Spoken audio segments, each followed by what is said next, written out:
Really? Hmm. With all the heat out there, I would suspect it's really hot, not cold. What's more color up there than down there? So you're charged with the second offensive DWI. Your case is 1,682 days old. It's time to decide what we are going to do. State, do you have an offer on this case? No, Your Honor. This is the first time I've seen this case, obviously. Have we done PC? I mean, or can we do? Please? Sure, Your Honor. On January 7th, 2020, at approximately 1:30 in the morning, officers observed a silver sedan bearing the license plate failed to come to a complete stop at a sign located at Hester and McKay Drive. Officers observed the vehicle to turn right, failed to turn right, turned to the right-handmost lane, crossing two marked lanes into the left-handmost turning lane. Officers conducted the traffic stop, made contact with the driver, identified him by his Texas driver's license. They recognized an odor of alcohol in his breath, and from the interior of the vehicle, he exited the vehicle. Officers then observed the defendant to have red bloodshot eyes and slurred speech. He admitted to having 2 shots of liquor and 2 Michelob beers, 4 of 6 for HGN, 4 of 8 for walk and turn, 2 of 4 for one leg stand. The IC was red and he consented to a blood draw. Blood draw is back. It is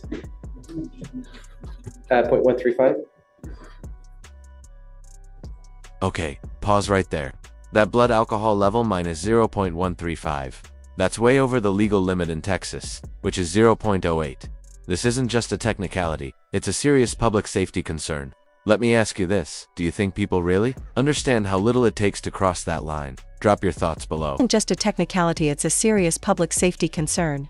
Let me ask you this, do you think people truly understand how little it takes to cross that line? Drop your thoughts below. Turned to the right-handmost lane, he turned into the left-handmost lane, crossing 2 marked lanes. Is that an infraction? I believe so. He turned incorrectly? Mendoza, What's the question? what's the traffic infraction, if any? It's a section 545. Hold on. Sorry, Okay, 545. 101 or 101. To make a right turn at an intersection, an operator shall make both the approach and turns as closely as practicable to the right-hand curb or edge of roadway.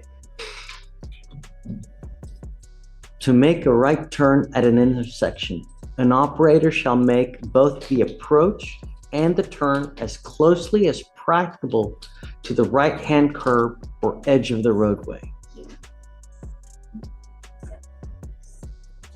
You're saying he made a right-hand turn? It turned into the left lane of the new road. They also failed to stop to complete stop at a stop sign. So there's 2 traffic infractions. The failed to stop at a stop sign was on the intersection of JM Hester and McKay Drive, and then Okay. turn right, probably to turn into the right-handmost lane.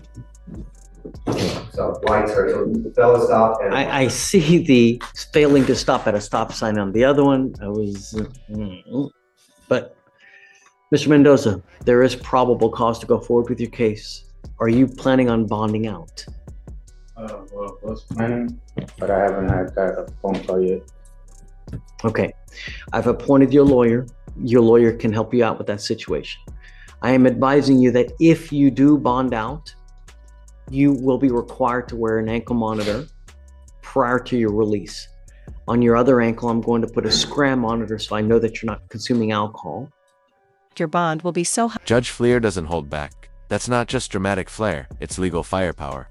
He's making it painfully clear, repeat offenses aren't getting any sympathy.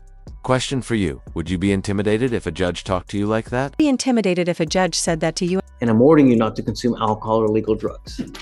And I'm going to tell you now, if you fail to ever show up in court, I'm going to make your bond so high your head's going to split in half. Do you understand? Not only that, it is now time to make a decision on what we are going to do. So I will give you guys one setting to make that determination. If you bond out, you will be required to meet with Sonia to figure out where we're going to go. If not, if you're not able to bond out, we will get the evidence and we will bring it back and show it to you in there so that you can make an informed decision. Do you understand? Do you have a Texas driver license? No.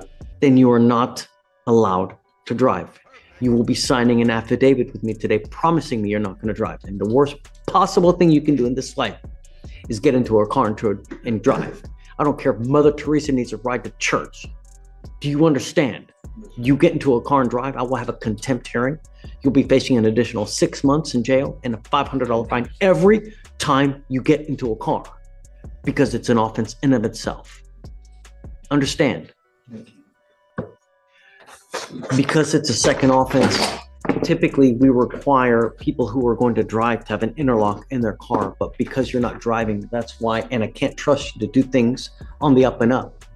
That's why I'm requiring the ankle monitor. When I say no alcohol, I mean no alcohol from any source. Cakes, candies, foods, gums, energy drinks, tequila, lollipops, hair dye, no alcohol for anything. Do you understand? For now, we will put you back. You tell me when you want to set it. You want to do a week, a couple days? You don't have a body worn cam, Your Honor? Okay. I am assuming it's somewhere floating around, so I already. Is it HPD or who is it? It is Hummel PD. Okay, so let's set it up a week to see where we go and to see if he gets out. If you get out, you must report here the next business day. Otherwise, I will revoke your bond, and you know how it goes. You understand? Okay. So give us a second then. Morning, Mr. Burrow. How goes it? How's it going? Yeah. Great. I Elaborate on your greatness. have an appointment today with a workforce advisor at 2:30, so they can help me find a job. So why can't you do it? I've been looking for them on Indeed. I've also filled an application for the Dollar Tree by my house, and she said she's gonna pull applications in 2 weeks, which that was a week ago. So I need you to speak up. Hey guys, keep it down. back. She said she's gonna pull applications in 2 weeks, so that was a week ago. So tomorrow or today, I'm gonna go up there and ask her for my name. I went to the workforce. Have you not tried to apply with Amazon? Yes, sir. Through Indeed. And what? Why do you have to go through Indeed for everything? Why can't you just apply online? Go to Amazon.com and then they have applications you can fill out right then and there. Why do you have to go through Indeed for everything? I go through Indeed because my resume is already on there, so they can look at my resume. You have your resume saved on another drive, I would imagine, right? Yes, sir. Yeah, you should be able to upload it to other places as well. Don't just limit your search with Indeed. Think outside of the box. That's how you get a job.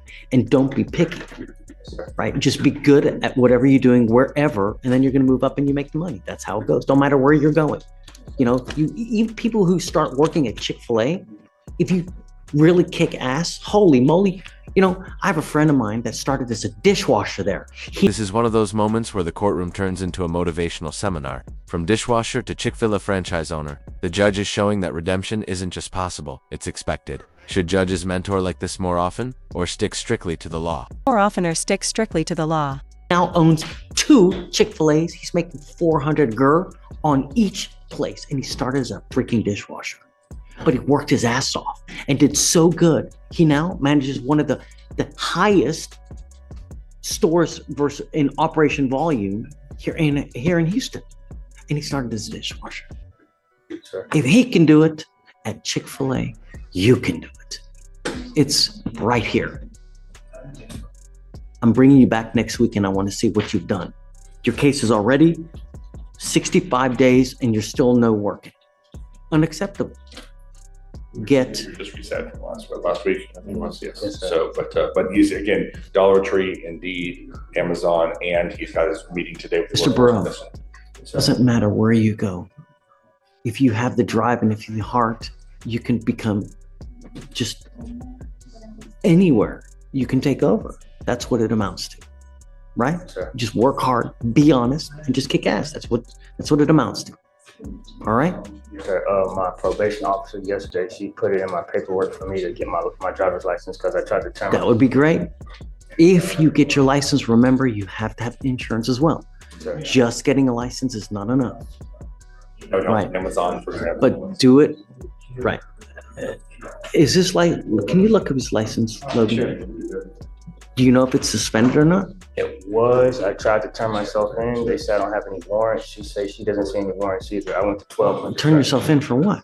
Well, I thought I had tickets because I called 411 and she said I had $1,000 and a $30 hold. So when I went to go turn myself in, the cop was like, "You don't have anything." It's currently suspended, Your Honor. What? No liability insurance for 2021. So ticket. So that's a. Is it? Do you see it? Is it an open ticket? What do you see? Is there an expiration date on it, or is it indefinite? It's indefinite. Okay. Quick breakdown. He can't get his license back because of an open insurance-related suspension. That's not just a ticket, it's a chain reaction that blocks reinstatement until all conditions are met. This is why handling even small infractions matters. Have you ever let a traffic ticket spiral into something worse? License division to DPS. When you call there, you call at 7 in the morning, right when the phone lines open up. If you call at 7:26, if you call at 1, if you call at 4, it's so busy you will never get through. Through experience from me, whenever I was working on clients' licenses, what I did was I would call the driver's license division, I would give them the license number, and they would tell me exactly what I needed to do to get the license back. That's what you need to do. But you call at 7 o'clock sharp, otherwise you're never gonna get through. That's when it opens up. If you are serious, that's what you need to do. Do you mind giving that to me? That's the license, that's the number for the driver's license division. Regardless, you need a job. So, I'm bringing you back next week. Give you an update, Judge. Thank you, Judge. Judge wraps it with a final warning and a drug test looming in the background. You can hear it. This isn't just about consequences, it's about